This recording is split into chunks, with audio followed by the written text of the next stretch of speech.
I believe that regional economic clusters are a vital element in renewing our nation's economy. In fact, today's event, in my view, could not be more timely.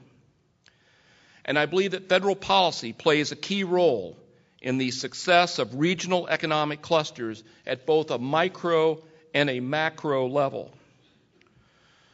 The micro role for federal policy is essentially, we believe, the two-pronged approach outlined in the President's 2011 budget. First, identifying and sharing information on successful clusters and their characteristics. And second, providing grants to support and strengthen clusters to promote economic development and job creation.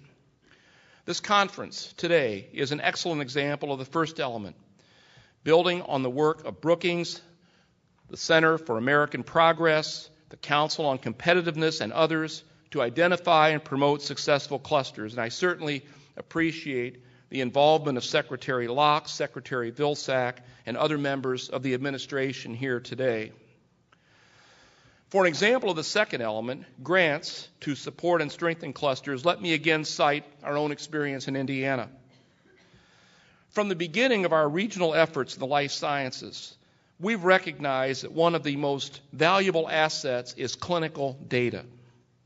In 2004, BioCrossroads drove the formation of the Indiana Health Information Exchange that I referred to earlier. We call it IHI, to connect, exchange, collect, and analyze patient information from various health systems in central Indiana.